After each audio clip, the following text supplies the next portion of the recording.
The red dust of Mars danced in the thin atmosphere as Dr. Kimhana brushed away centuries of debris from the strange crystal buried deep in the ancient ruins. She had been working on this dig site for 8 months now, and the geometric patterns carved into the rock walls still puzzled her. Nothing on Earth looked like this. Nothing human had ever built structures with such perfect mathematical precision. "Hand me the scanner," she called to her research partner, Dr. Park Min-ho, who was documenting the walls nearby. The crystal was unlike anything in their databases. It was perfectly clear about the size of a human head, and it hummed with a faint energy that made their instruments go crazy. Dr. Yoonsuke looked up from her computer terminal. "The energy readings are off the charts. This thing is still active after who knows how long." Hannah carefully lifted the crystal from its resting place. As soon as her gloved hands touched it, the artifact began to glow with a soft blue light. The 3 scientists stepped back as the crystal floated into the air, projected a holographic display that filled the entire chamber. "What the hell is this?" Minho whispered, his voice barely audible through the communication system. The hologram showed star maps, timelines, and what looked like construction blueprints. But these weren't blueprints for buildings or ships. They were blueprints for planets. One planet in particular made all 3 scientists freeze in shock. "That's Earth," Suki said, her voice shaking. "But look at the timeline. It says construction began 4.6 billion years ago." The display shifted, showing massive ships working around a young star system. The beings operating these ships were tall, thin, and moved with mechanical precision. So they called themselves the Architects, and the hologram was their historical record. Hannah watched in horror as the display explained what had happened. Earth wasn't a natural planet. It had been built, piece by piece, by these architects. The continents, the oceans, the atmosphere, everything had been carefully designed and constructed for a specific purpose. "This is impossible," Minho said, but his voice lacked conviction. The evidence was right in front of them, displayed in perfect detail. The hologram continued its story. The architects weren't explorers or peaceful builders. They were warriors locked in an ancient war against something called the Devourers. They had tried many different weapons and strategies, but nothing worked. Their enemy was too strong, too adaptable. So they decided to create the ultimate biological weapon. "They made us," Suki said quietly. "They made humans," the display showed. Laboratories where genetic material was carefully crafted. Architects had studied thousands of species across the galaxy, taking the best traits from each. They wanted soldiers who could adapt to any situation, who could survive against impossible odds, would never give up, no matter how hopeless things became. They had designed humans to be naturally curious, which made them excellent at learning new fighting techniques. They made humans social creatures, so they would fight harder to protect each other. They gave humans the ability to feel anger, which would drive them to keep fighting even when they were outnumbered. Most importantly, they made humans incredibly stubborn. Where other species might surrender when faced with superior force, humans would find a way to keep fighting. They would use tools, they would trick their enemies, they would sacrifice themselves for their families and friends. "We're weapons," Hannah said, the words feeling strange in her mouth. "We were designed to fight their war." The hologram showed Earth being seeded with the first humans millions of years ago. The architects had watched from a distance as humanity grew and developed, pleased with how their creation was progressing. Humans invented agriculture, built cities, created art and music and literature. But most importantly, they never stopped fighting. They fought each other. They fought nature. They fought disease and death itself. Every war, every struggle, every challenge had been preparing humanity for their real purpose. The architects were training their ultimate weapon. "Look at this section." Suki pointed to a new part of the display. "It's talking about collection protocols." The hologram showed the architects' plan. When their ancient enemy returned, they would come back to Earth and collect their weapon. Humanity would be taken from their home planet and used as soldiers in the Galactic War. The architects expected humans to be grateful for the opportunity to fulfill their designed purpose. "And look at this," Minho said, his face pale. "The deep space anomalies we've been detecting for the past few months. They're not natural phenomena." The hologram clearly showed the same energy signatures that their deep space monitoring stations had been picking up. Strange distortions in space, gravitational anomalies that appeared and disappeared without explanation. The Earth Defense Force had been studying these readings for weeks, trying to figure out what was causing them. Now they knew. The architects were coming back. "How long do we have?" Hannah asked. The hologram shifted to show current star charts. Several geometric ships were already at the edge of the solar system, moving slowly toward Earth. Their estimated arrival time was less than a week. "We need to warn everyone," Suki said. "The government, the military, the colonies. Everyone needs to know what's coming."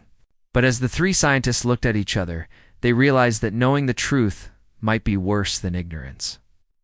How do you tell an entire species that they were created to be weapons? How do you explain that their entire history, their culture, their very existence, was just preparation for someone else's war? The crystal slowly dimmed, its message delivered. In the growing darkness of the Martian chamber, three humans sat in silence. Knowing that everything they thought they knew about themselves was wrong, the news hit the solar system like a bomb.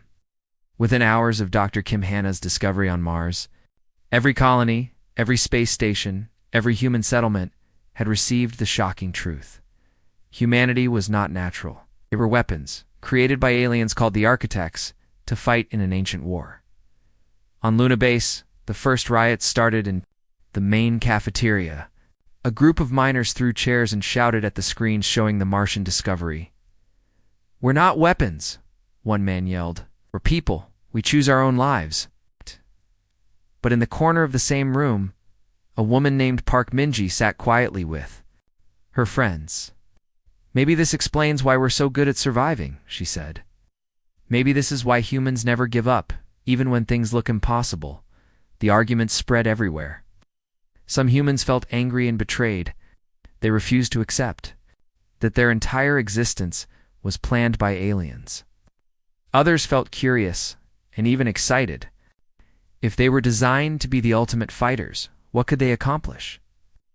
On the space stations around Jupiter, families packed their belongings and tried to book passage to Earth, but the passenger ships were full, and many people were stranded. Children cried as their parents explained something they barely understood themselves. Captain Lee Doyan stood on the bridge of the UEC Defense Force flagship, the Indomitable. Through the main viewing screen, he could see something that made his blood run cold. Massive ships were appearing at the edge of the solar system, materializing out of empty space like ghosts becoming solid. The ships were unlike anything humans had ever built. They were perfectly geometric, with surfaces that seemed to bend light around them. Looking at them directly made his eyes water and his head hurt. Ow. These were not human designs. "Sir," said his communications officer Han Juan, "we're getting readings from 17 ships so far. They're each about 10 kilometers long. Any response to our radio signals?" Captain Lee asked. "Nothing yet, sir. But they're definitely scanning us. Our sensors are picking up energy beams sweeping across the entire system." Captain Lee had been in the military for 20 years. He had fought pirates, helped with asteroid mining accidents, and kept the peace between the outer colonies. Nothing had prepared him for this. These weren't human enemies he could understand and negotiate with. These were the beings who had created his entire species. Suddenly, every communication device in the ship activated at once. Came through was clear and emotionless, like a computer reading a grocery list. "Harvesting protocol initiated. Prepare for conscription. Compliance window, 72 hours. The words were translated into perfect human language, but they felt cold and mechanical. There was no greeting, no introduction, no attempt at diplomacy. It was like someone ordering a pizza. "This is Captain Lee Doyon of the United Earth Coalition Defense Force," he replied. "We request the opportunity to discuss terms." There was a long pause. Then the voice came back, sounding puzzled. "Terms are not applicable. You are manufactured units. Report for collection and deployment." Before Captain Lee could respond, something incredible happened outside the viewing screen. Europa, one of Jupiter's moons, began to glow with the same strange light as the alien ships. The entire moon, which was larger than Earth's own moon, started to break apart. But it wasn't exploding or crashing. It was dissolving in a perfectly controlled way, breaking down into geometric patterns that danced through space like a three-dimensional puzzle. The crew of the Indomitable watched in stunned silence as the moon was taken apart piece by piece. Then, just as smoothly, Europa was put back together. But it was different now. Instead of the rough, cratered surface it had always had, it was now a perfect sphere with a mirror-like surface that reflected the light from Jupiter. Did they just... ... double quotes, Han Juan whispered. They rebuilt an entire moon in 10 minutes, Captain Lee said. They're showing us what they can do. The alien voice came back through the communication system. Demonstration complete. Compliance is expected. Manufactured units will report for collection in 72 hours. Captain Lee took a deep breath. We need time to prepare our people. This is a big change for us. Again, there was a pause. When the voice returned, it sounded confused. Preparation is not required. You are pre-programmed for combat deployment. Han Juan looked at her captain with wide eyes. Sir, I don't think they understand. They're talking about us like we're robots or machines. We are biological weapons, Captain Lee said, carefully into the communication system. But we have developed beyond our original programming. We need time to consider your request. Consider. The alien voice now sounded genuinely puzzled. Manufactured. Units do not consider. They comply with directives. Are you experiencing a malfunction? Captain Lee almost laughed, but the situation was too serious. We're not malfunctioning. We're thinking. We're choosing. That's what humans do. The communication cut off abruptly. On the viewing screen, the alien ships remained motionless at the edge of the solar system, as if they were trying to figure it out. What had gone wrong? They don't understand us, Han Juan said quietly. They created us to be weapons, but they never expected us to think for ourselves. Then we have an advantage, Captain Lee said. They think they know what we are, but they don't know who we've become. Across the solar system, millions of humans were making the same realization. They had been created to fight, but they had learned to choose their own battles, and this was about to become the most important battle in human history. The 72-hour deadline was approaching fast, but humanity was not preparing to surrender. Instead, they were doing something the architects had never programmed them for. They were working together in ways that surprised even themselves. Engineer Choi Sun-ho had not slept in 3 days. He stood in the converted laboratory on Mars, surrounded by pieces of architect technology that his team had carefully removed from the ancient ruins. The crystalline components hummed with alien energy, and every time he tried to connect them to human systems, something went wrong. The power output is too high, said Arya, the AI system that had volunteered to help with the project. It's frying our circuits every time we try to interface. We need to find a different way, Sun-ho replied, wiping sweat from his forehead. What if we don't try to control it directly? What if we just redirect the energy? Working beside him was something that would have seemed impossible just a week ago. Dr. Echo, one of the uplifted dolphins from the Titan research stations, was using her enhanced intelligence to study the mathematical patterns in the architect technology. Her sonar abilities let her see the internal structure of the alien devices in ways that human instruments couldn't match. The resonance patterns are similar to quantum harmonics. Dr. Echo clicked through her translator. But they're using frequencies that don't exist in normal physics. That's impossible, Sun-ho said. Not impossible, Arya corrected. Just beyond current human understanding. But we don't need to understand it completely. We just need to use it. Meanwhile, across the solar system, Admiral Kim Seojin was coordinating the strangest fleet in human history. From his command ship orbiting Earth, he watched as hundreds of vessels moved into defensive positions. There were military cruisers and destroyers, but also mining ships, cargo haulers, passenger liners, and even a few luxury yachts whose owners had volunteered for the fight. Sir, the Titan Princess is reporting ready for combat, his communications officer announced. They've mounted mining lasers on the promenade deck. Admiral Kim shook his head. The Titan Princess was a cruise ship that normally carried wealthy tourists to see the rings of Saturn. Now it was covered in makeshift weapons and armor plating. Its captain, A retired military officer named Park Jin-ho had convinced 300 passengers to stay and fight instead of evacuating.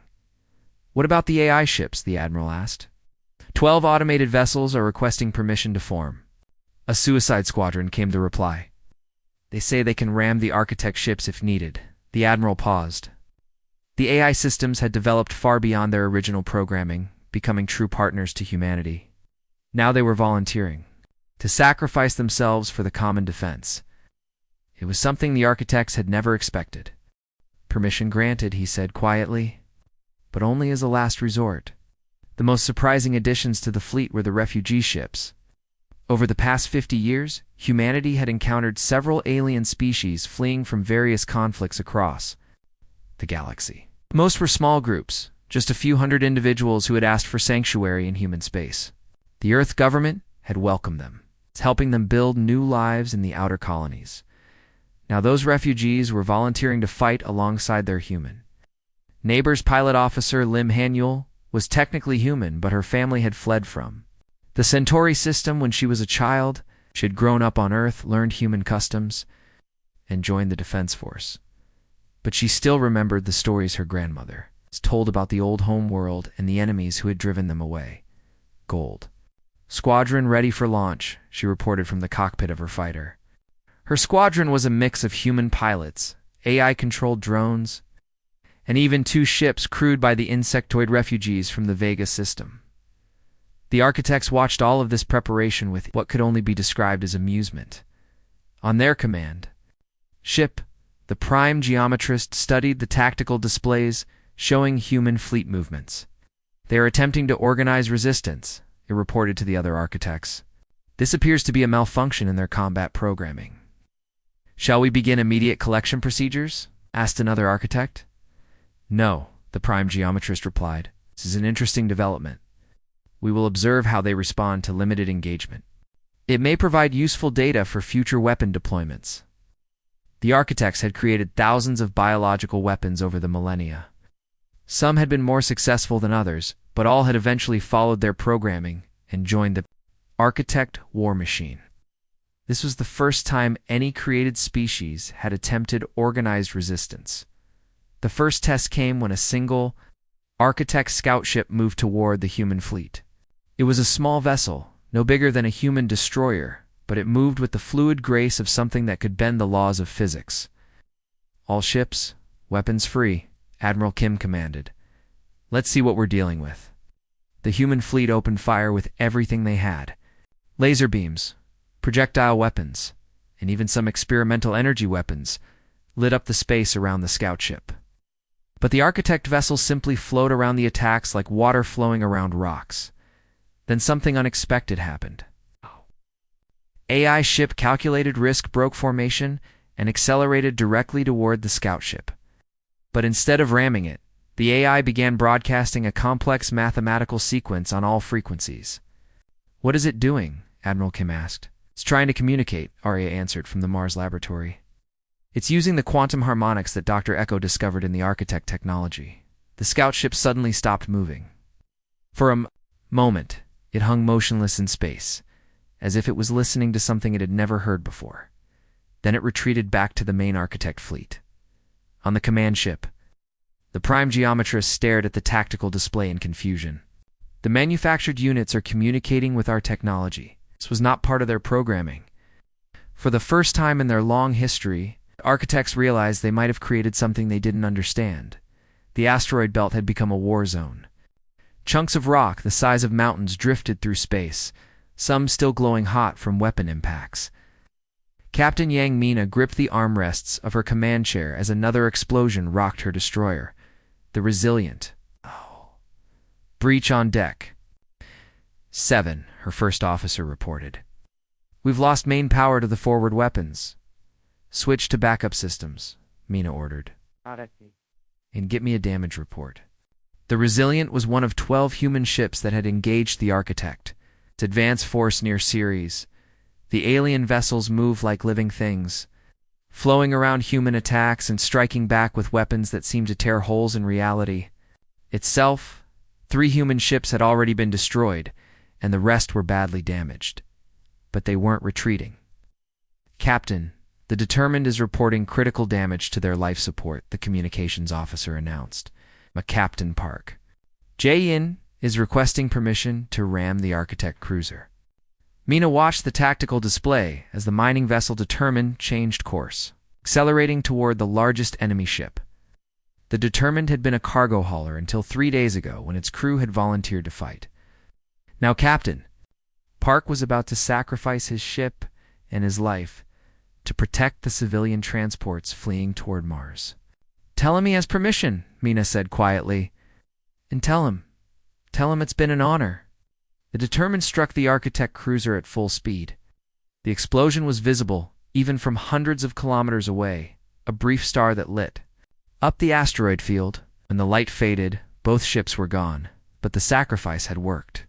The civilian transports, carrying thousands of refugees from the outer colonies, escaped toward the inner system.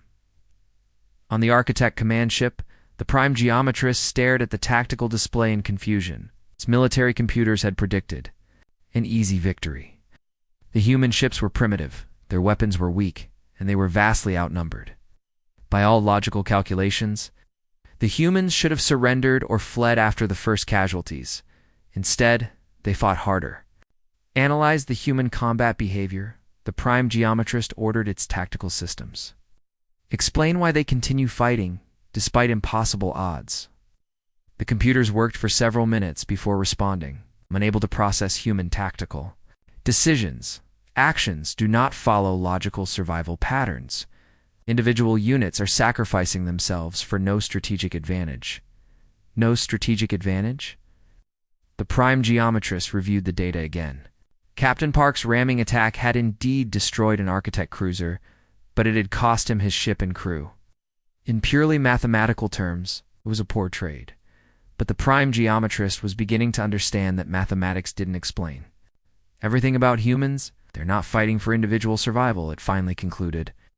They are fighting for the survival of others. This was completely outside the Architect understanding of warfare.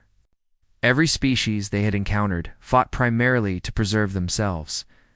Sacrifice was only logical when it guaranteed the survival of the sacrificer's genetic line. But humans were dying to protect complete strangers. Decided to study the human communication channels to understand this behavior. What it discovered changed everything. The human ships were constantly talking to each other, sharing information, coordinating attacks, and offering encouragement. But more than that, they were talking to the AI systems, the dolphin researchers, and even the alien refugees as if they were all part of the same family. Hold the line, Resilient, came a transmission from an AI-controlled fighter. We're coming to help. Titan Base, this is refugee ship New Hope, another message said. We're turning around to join the fight. We won't abandon our human friends. The Prime Geometrist realized that humanity's true weapon wasn't their individual fighting ability. It was their ability to make others want to fight alongside them. But then something even more shocking happened. The Prime Geometrist's monitoring systems intercepted a transmission from the deep space sensors. The message was encrypted. But Architect technology could break any code. What it found made the Prime Geometrist's core systems freeze with something. Approaching terror, Emergency Protocol 7, the intercepted message read, Devour advanced scouts detected in Sector 47. Estimate main fleet arrival in local region within 2 solar cycles. All Architect forces retreat to Rally Point Omega. Immediately, the Prime Geometrist quickly accessed the strategic database. The Devourers were the ancient enemy that had been hunting the Architects across the galaxy for millions of years. They consumed entire star systems, leaving nothing but empty space behind them. The Architects had been fleeing from them for so long that most had forgotten what their original homeworlds looked like. Dr. Kim Hanna was still on Mars, studying the Architect ruins, when her monitoring equipment picked up the same transmission. Her language programs were getting better at translating Architect communications, and what she read made her blood run cold. They're not here to collect us, she said into her communicator, broadcasting to every human ship in the system. They're running from something else. Something called the Devourers. The message spread through the human fleet like wildfire. Admiral Kim Se-jin read the intelligence report with growing understanding.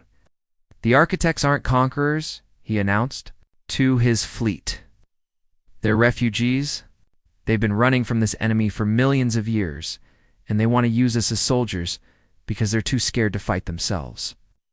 Captain Yang Mina, still fighting her damaged destroyer through the asteroid field, felt a strange sense of clarity. The architects had created humanity to be weapons, but they had never learned to be warriors themselves. They had spent so long running that they had forgotten how to stand and fight. "All ships, this is Admiral Kim," came the fleet-wide transmission. "We're not fighting our creators. We're fighting fellow survivors who chose to run instead of fight. And we're about to show them what it means to stand your ground." The revelation changed everything. The humans weren't just fighting for their freedom anymore. They were fighting to teach the architects something they had forgotten how to do. How to fight for something worth protecting. Earth hung in space like a blue marble, beautiful and fragile. Around it, the largest space battle in human history was about to begin. The architect fleet had moved into position, their massive geometric ships forming a perfect circle around the planet. At the center of their formation, the largest vessel began to glow with a terrible light.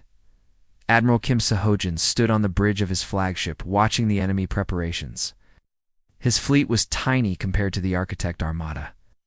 50 human ships, a handful of AI vessels, and the refugee ships that had refused to flee, against hundreds of alien warships that could remake reality itself. "Sir, we're detecting massive energy buildup in the architect command ship," his tactical officer reported. "It appears to be some kind of planetary bombardment weapon." The admiral nodded grimly. The architects had grown tired of human resistance. They were preparing to crack Earth open like an egg and collect whatever humans survived from the wreckage. "All ships prepare for final engagement," he ordered. "If we're going down, we're taking as many of them with us as possible." But on Mars, Dr. Kim Hanna was working frantically at her communication array.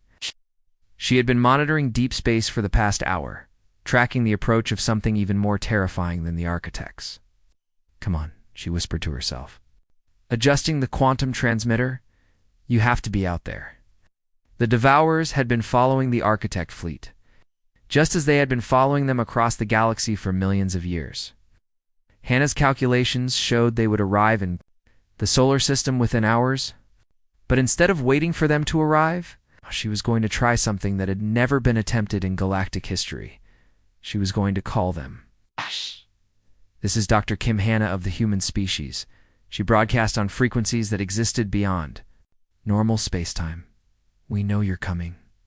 We know you've been hunting the architects, but we want to talk." The response came faster than she had expected. A voice that sounded like the death of stars spoke directly into her mind. "Small weapon thing, you call to us. Why do you not run like the makers?" "Because we don't run," Hannah replied, her voice steady despite her fear. "We fight. But we don't fight for the architects. We fight for ourselves. We fight for choice." There was a long pause, then choice. "Weapon things do not choose. They are made to serve." "We were made to serve," Hannah agreed.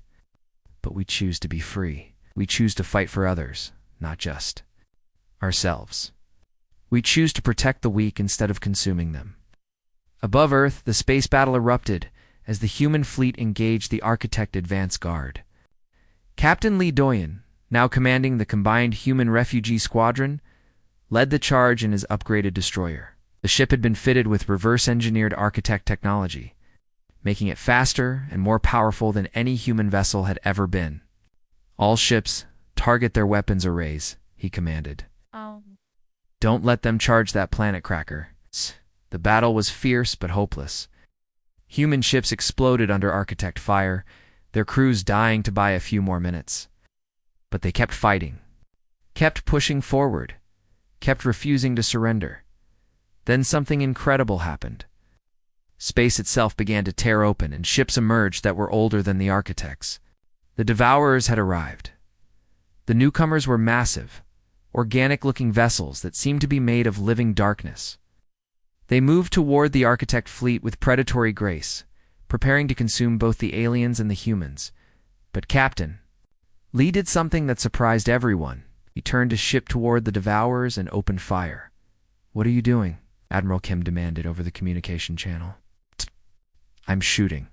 At both of them, the ship's weapons weren't powerful enough to damage either the Architects or the Devourers, but they were enough to get both fleets' attention. "Attention all ships," Lee broadcast on every frequency. "This is Captain Lee Do-Yan of the human species. We're done fighting your war. We're done being your weapons. We're done running from your problems." The three fleets hung in space, weapons trained on each other, waiting to see what would happen next. "You Architects created us to fight your battles," Lee continued, "but we choose our own battles. And right now, we choose to fight for peace." The absurdity of the situation was not lost on anyone. The galaxy's most advanced civilizations were being lectured by a species that had only reached space a few centuries ago. But then Dr. Hannah's voice joined the broadcast. The Devourers consume civilizations that fight only for survival. The Architects have been running so long they've forgotten how to stand for anything. But humans fight for each other. We fight for strangers. We fight for the right to choose our own destiny. The Devourer voice spoke again, this time on frequencies that all three fleets could hear. "The small weapon things speak truth. You makers create tools of war, but do not understand war. You run from conflict instead of resolving it." The Prime Geometrist of the Architect fleet responded with obvious confusion. "The manufactured units are malfunctioning. They were designed to serve, not to negotiate." "Maybe that's your problem," Captain Lee said. "You made us to be weapons, but you never learned to be warriors. You never learned to fight for something worth protecting." What happened next was unprecedented in galactic history. The three most powerful forces in the galaxy agreed to stop fighting and start talking. The negotiations took place on a neutral space station. With humans mediating between the Architects and the Devourers, the agreement was simple. The Architects would stop running and help defend inhabited worlds. The Devourers would stop consuming civilizations and start targeting only uninhabited systems. And humanity would serve as peacekeepers, helping to resolve conflicts before they became wars. Earth remained free, but humanity had gained something even more valuable.